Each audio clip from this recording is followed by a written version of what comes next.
آپ بغداد کی کسی گھر سے اپنے شاگردوں کے ساتھ گزر رہے تھے کہ رستے میں ایک شرابی نشے میں دھت پڑا تھا۔ اس کے کپڑے میلے تھے اور حالت بہت خستہ تھی۔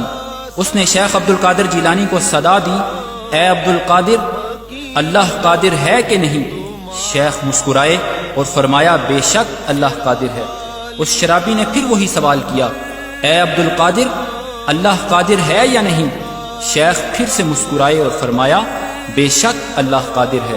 تیسری مرتبہ جب اس نے وہی سوال دہرایا کہ اے عبد القادر، اللہ قادر ہے یا نہیں ہے، تو شیخ روتے ہوئے سجدے میں گر پڑے اور کہنے لگے، بے شک اللہ کی قسم اللہ قادر ہے، اللہ قادر ہے، اللہ ہی قادر ہے۔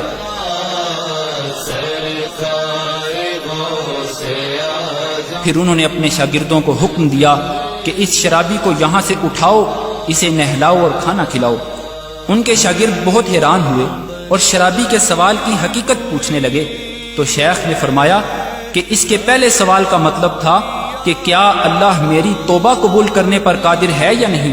تو میں نے جواب دیا، بے شک اللہ قادر ہے۔ اس کے دوسرے سوال کا مطلب تھا کہ کیا اللہ مجھے تمہارے مقام تک پہنچانے پر قادر ہے یا نہیں؟ تو میں نے جواب دیا، بے شک اللہ قادر ہے۔ اور اس کے تیسرے اور آخری سوال کا مطلب تھا کہ کیا اللہ تمہیں میرے مقام تک گرانے پر قادر ہے یا نہیں؟ تو مجھ پر اللہ کا خوف طاری ہو گیا اور میں روتے ہوئے پکار اٹھا، بے شک اللہ ہی قادر ہے، اللہ ہی قادر ہے، اللہ ہی قادر ہے۔ اور میں اللہ کی ہیبت کی تاب نہ لاتے ہوئے سجدے میں گر پڑا اور فریاد کی کہ اے اللہ، مجھے آفتوں سے محفوظ رکھ اور مجھے معاف فرما دے اور میرے عیبوں پر پردہ ڈالے رکھ۔ ورنہ کہے گی دنیا۔ شیخ محمد ابراہیم محمد عثمان عبدہ البرہانی فرماتے ہیں کہ جب اللہ تمہیں اپنی ہدایت کے رستے کے لیے چن لے تو یہ اس وجہ سے ہرگز نہیں ہے کہ تم میں کوئی خاص بات ہے اور نہ ہی تمہاری عبادت کی وجہ سے ہے، بلکہ یہ تو اس کی رحمت ہے جس نے تمہیں شامل کر لیا ہے۔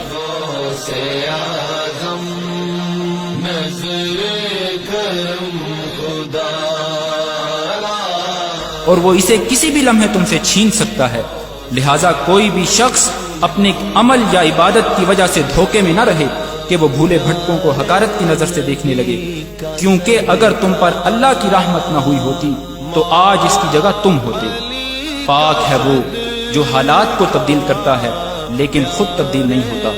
ہمیشہ اللہ تعالیٰ سے ثابت قدمی کی دعا کریں اور اپنی نماز کے سجدوں میں 3 مرتبہ یہ دعا کرتے رہیں، اللہم یا مقلب القلوب ثبت قلبی علی طاعتک، اے دلوں کو پھیرنے والے میرے دل کو اپنی اطاعت پر ثابت قدم رکھ۔ کیونکہ کسی بھی قوم میں حقیقی تبدیلی تب ہی ممکن ہوتی ہے جب معاشرے کے افراد کی انفرادی اصلاح ہو جاتی ہے اور دلوں کی پاکیزگی سے قوم میں باہمی محبت اور اتحاد پیدا ہو جاتا ہے، تب ہی قوم ایک یکجا اور عظیم قوم بن کر اٹھتی ہے۔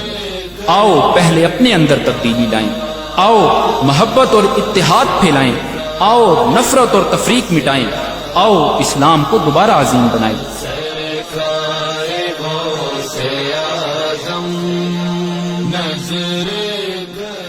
آپ سب بھائیوں سے گزارش ہے کہ آؤ آپ بھی ہمارے مقصد میں ہمارا ساتھ دو۔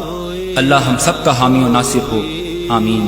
وصلی اللہ علی سیدنا محمد وعلی آلہ وصحبہ وسلم اجمعین۔